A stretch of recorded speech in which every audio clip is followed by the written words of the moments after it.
Dan saudara, kita akan kupas perkembangan terbaru soal situasi perang dan geopolitik di Timur Tengah bersama dua narasumber saya yang sudah tersambung melalui sambungan Zoom. Ada dengan Bapak Mujtahid Hasim, pengamat geopolitik dan Timur Tengah di The Axis Resistance Institute, dan juga Julius Purwadi, pakar hubungan internasional Universitas Parahyangan. Selamat malam, selamat dini hari Bapak-bapak sekalian. Sehat kabarnya Bapak-bapak? Sehat, dini hari, Mas El. Sehat, alhamdulillah. Sehat, alhamdulillah. Saya ingin ke Pak Mujtahid terlebih dahulu. Pak Mujtahid, sebenarnya apa latar belakang utama kunjungan Menlu Iran ke Rusia di tengah konflik yang sedang berlangsung ini? Nah, yang jelas Iran mempunyai hubungan yang khusus ya dengan Rusia. Pertama, sebenarnya Iran dan Rusia itu dalam kondisi perang saat ini. Rusia dengan Ukraina yang secara tidak langsung juga sebenarnya berhadapan dengan kekuatan Barat, begitu juga dengan Iran. Jadi ketika mereka bertemu untuk konsultasi dan juga kemudian meningkatkan kerjasama di situasi perang, saya pikir itu adalah satu hal yang bagus ya buat Iran dan juga buat Rusia. Dan juga kan di dalam pertemuan itu kan juga menjelaskan Iran menjelaskan tentang situasi perang dan kondisi perang. Dan ini kan kalau kita lihat ya dari juru bicara Kremlin kan Dmitry Peskov, dia mengatakan memang pertemuan ini sangat penting. Kalau kita lihat dari pertemuan ini kan Menteri Luar Negeri Iran ini kan disambut Presiden langsung, Menteri Luar Negerinya, kemudian juga Kepala Intelijen Militer Igor, kemudian juga Menteri Pertahanan. Jadi sangat lengkap ya dari security dari FSB-nya juga. Iran juga membawa selain dari Menteri Luar Negeri juga dari Menteri Pertahanan ya. Dan kemudian Menteri Pertahanannya kemudian dia melakukan lobby dan juga pertemuan penting Menteri Pertahanan dari negara-negara SCO, Shanghai Cooperation Organization di Kazakhstan. Jadi ini memang pertemuan yang sangat penting karena secara politik dan juga geopolitik dua negara ini kan mempromosikan Euro-Asia Partnership ya untuk menggantikan membuat polar baru lah di dunia, mencoba membuat atau membangun polar baru bersama dengan Cina. Dan sebenarnya dua negara antara Cina dan Rusia ini juga sangat kaget dari hasil perang ini.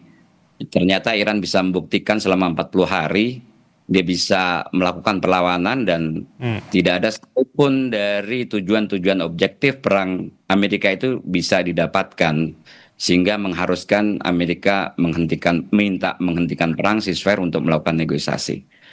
Jadi kira-kira itu pertemuan di Moskow, Mas. Oke, Pak Mujtahid, sebenarnya apa bisa dikatakan pertemuan ini terjadi memang dikarenakan perundingan dengan Amerika Serikat dengan Iran tentunya ini gagal atau bagaimana?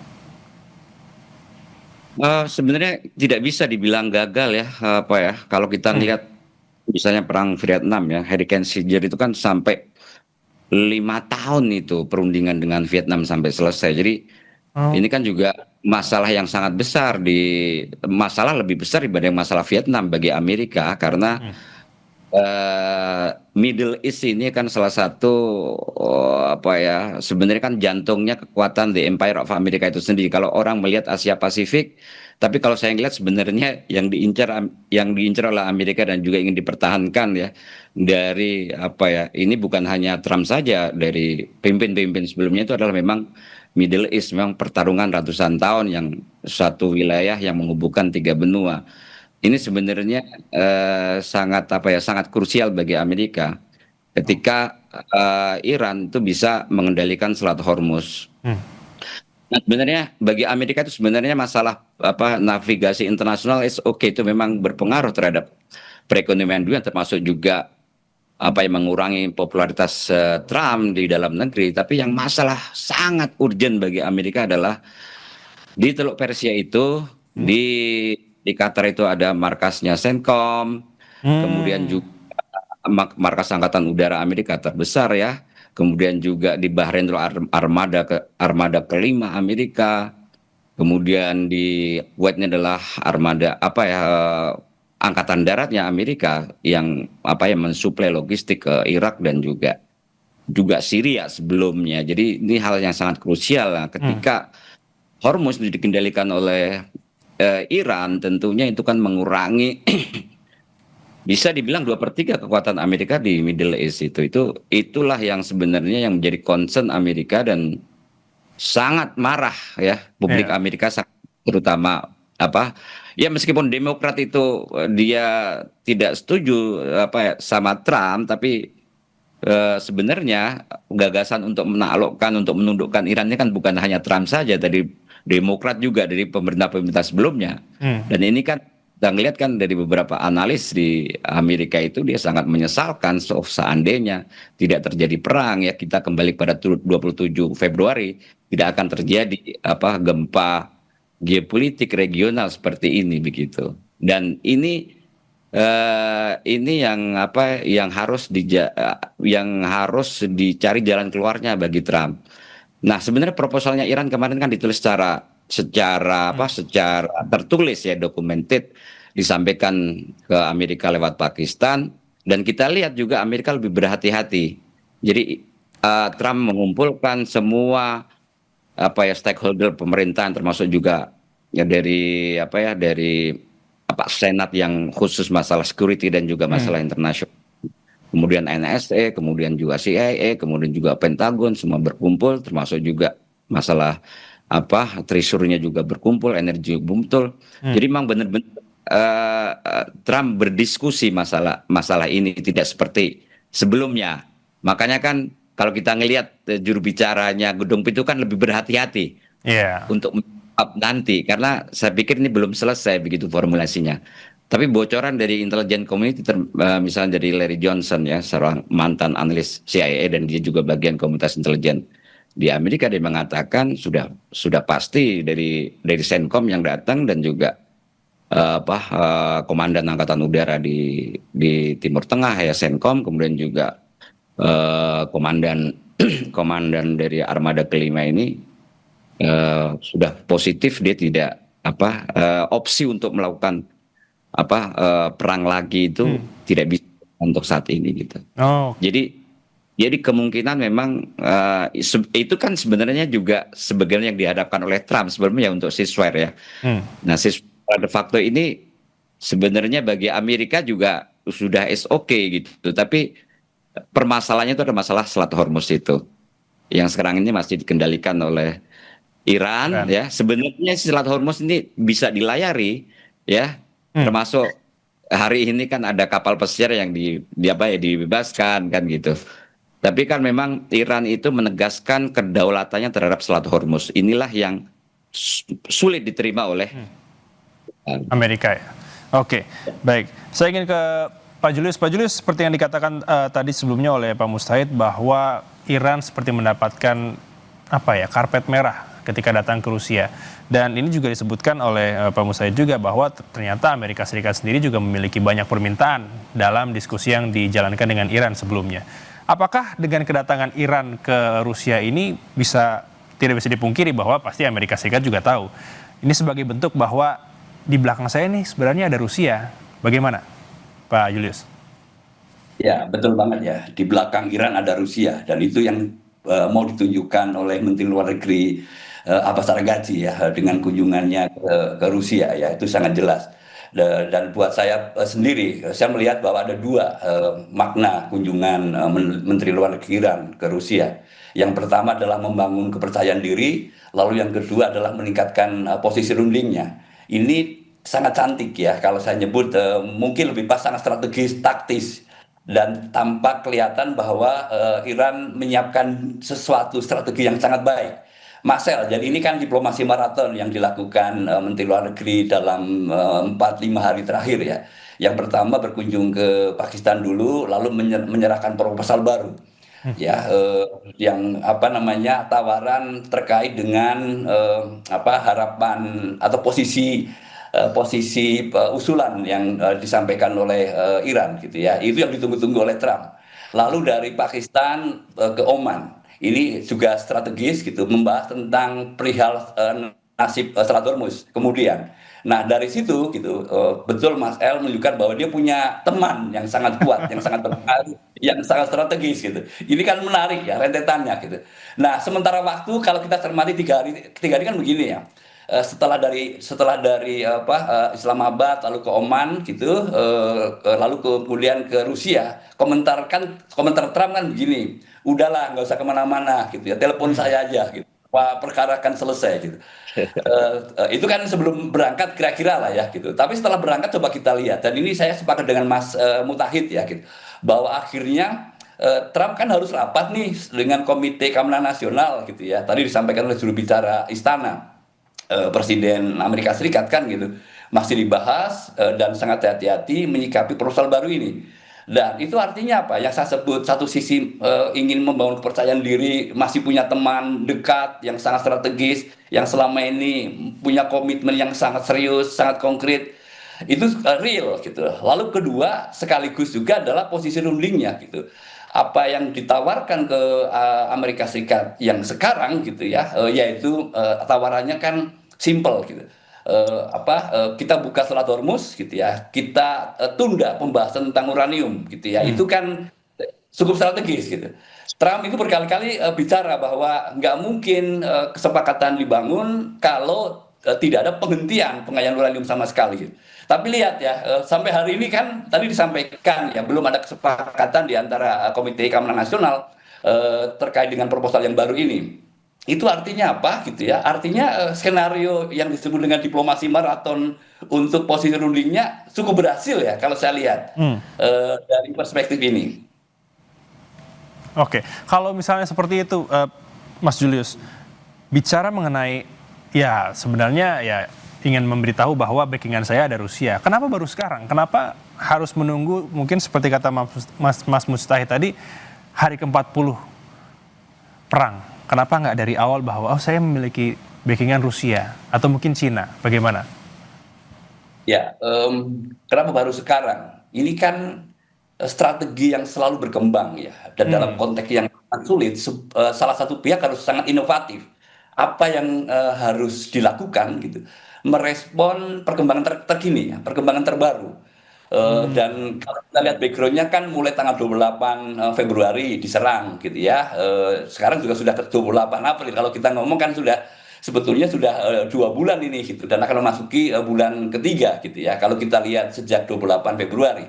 Nah, setiap pihak termasuk Iran itu harus berinovasi dengan strategi-strategi baru.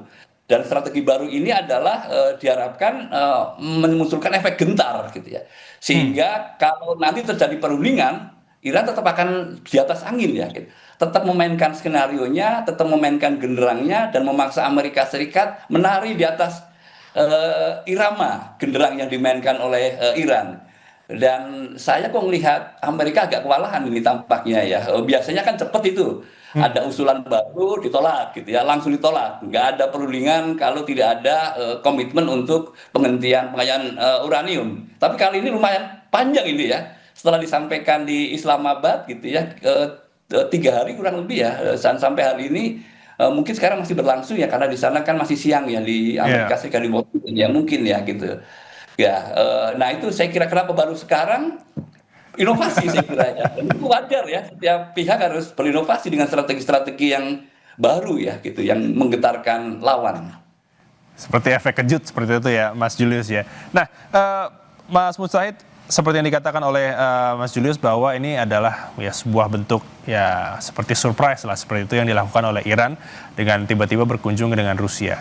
Kalau misalnya menurut dari Mas Mustahid sendiri, apakah ini bisa menjadi arah baru bahwa tidak hanya mungkin Pakistan saja yang menjadi mediator, bahwa ternyata Iran juga ingin menunjuk Rusia seperti itu untuk menjadi mediator nantinya?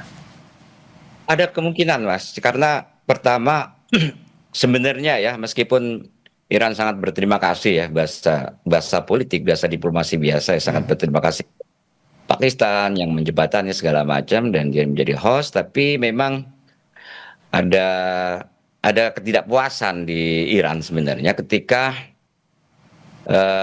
menurut Iran itu Pakistan lebih berat ke Amerika. Jadi kira-kira Pakistan itu hanya berbicara sesuai dengan keinginannya Amerika.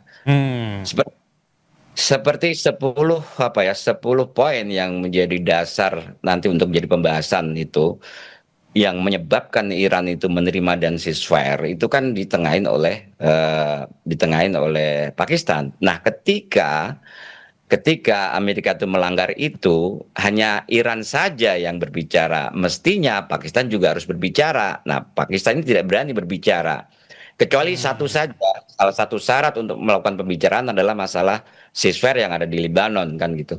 Tapi ada hal yang lain yang tidak berani dinyatakan oleh Pakistan begitu. Misalnya Hmm. kan dia kan juga harus berjuang misalnya kesepakatan sebelumnya sebelum pembicaraan dimulai kemarin dengan GD Vance itu kan sebenarnya kan ada satu lagi yaitu unfrozen beberapa aset Iran lah ya yang Hmm. diidentifikasi oleh Amerika kan. Gitu. Itu kan saya tidak tahu apakah itu sudah selesai atau belum karena ya biasa ya Amerika sering memainkan itu gitu. Meskipun dia udah setuju, akhirnya ternyata juga susah untuk dicairkan seperti itu. Nah, ini Pakistan itu kurang berani untuk berbicara Hmm. gitu. Itu yang membuat kurang pas lah bagi Iran dan mungkin saja Iran berharap pertemuan berikutnya bisa aja di Moskow gitu. Oke. Kita tidak tahu karena kan sebelumnya itu kan Iran yang menentukan tempatnya di mana di Pakistan. Hmm. Karena kan dia juga meminta pertemuan di Istanbul, tapi Iran yang menentukan di Pakistan lah kan gitu. Ya. Jadi sebenarnya tempatnya ini sebenarnya Iran sangat sangat sangat berpengaruh untuk menentukan di mana itu. Oke. Kayak gitu. Mas Julius, apakah sama dengan Mas Mustahid mengatakan bahwa sebenarnya kalau Pakistan saja mungkin hanya berat ke Amerika, tapi mungkin siapa tahu nanti di perundingan berikutnya dari Iran sendiri membawa Rusia agar lebih berimbang begitu saat berunding.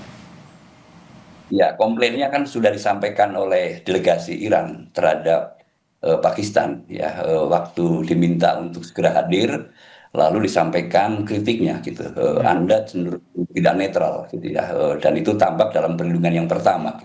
Tapi begini Mas El, ya menurut saya satu kita harus apresiasi Pakistan yang berhasil menemukan tempat gitu ya, membangun titik temu kalau bahasa saya ya gitu. Iya. Titik Hmm. temu untuk bertemu gitu, yaitu di Islamabad. Tetapi kegagalan dari Pakistan adalah belum berhasil membangun, merumuskan titik temu untuk bersepakat. Itu berbeda. Hmm. Mempertemukan dua belah pihak di Islamabad satu hal yang diapresiasi yang waktu itu kita nggak yakin bisa bertemu gitu ya. Tetapi yang belum berhasil adalah merumuskan Betul. titik temu untuk bersepakat. Nah, memang isunya berat ya, isunya sangat berat terkait dengan pengayaan uranium gitu. Lalu kemudian termasuk Hormuz, lalu termasuk juga melumpuhkan kapabilitas Iran untuk membangun persenjataan, termasuk rudal gitu ya, yang luar biasa kan selama ini diakui gitu. Dan itu kan cukup berat. Dan pertanyaan adalah bisa nggak ya satu negara yang seperti Pakistan itu memainkan peran sebagai interlokutor. Jadi bukan sekedar menyediakan tempat untuk bertemu gitu ya, tetapi juga membantu merumuskan kesepakatan di antara kedua belah pihak. Nah, kalau kita kembali ke negosiasi yang tahun 2015 gitu ya terkait dengan pain uranium antara Amerika Serikat dengan Iran, kan ada sponsor dari sejumlah negara anggota tetap di KPBB dan Jerman. Jadi pada waktu itu dukungan internasional cukup cukup kuat. Nah, kalau kita lihat gitu ya, Pakistan nggak sekuat mewakili 5 negara kan gitu Hmm. untuk isu yang sangat berat. Jadi bayangan saya barangkali gitu ya pada akhirnya dan ini akan inovasi baru ya nanti yang akan dimainkan oleh Iran gitu ya. Barangkali ke depan kalau misalnya Pakistan itu sama memainkan sekedar sebagai menemukan titik temu ketemuan gitu ya. Saya kira akan mencari gitu ya mediator baru dan itu sah ya, boleh gitu. Nah, ini akan menjadi menarik gitu. Rusia akan diundang, pasti akan ada reservasi dari Amerika Serikat. Cina mungkin akan diundang, pasti akan ada reservasi dari Amerika Serikat. Hmm. Tetapi tinggal beberapa ngotot Iran gitu. Mungkin nanti muncul aktor baru yang lain. Kembali ke 2015 ada Perancis, ada Inggris, lalu ditambah Jerman. Hanya memang negara-negara ini kan belum melihat peluang itu ya, belum melihat peluang ke sana. Nah, bayangkan saya kemudian gitu ya dalam konteks ini mungkin bukan hanya mengunjungi Rusia, tapi ke Beijing, kemudian ke Paris, ke London gitu ya. Ya. Kalau masih memadai ya. Nah, ini saya kira kita tunggu ya strategi-strategi inovatif yang berkembang kemudian gitu untuk isu yang sangat berat ya. Yang ya kita mengakui lah tidak mudah untuk Pakistan menjadi interlokutor, ya, mediator.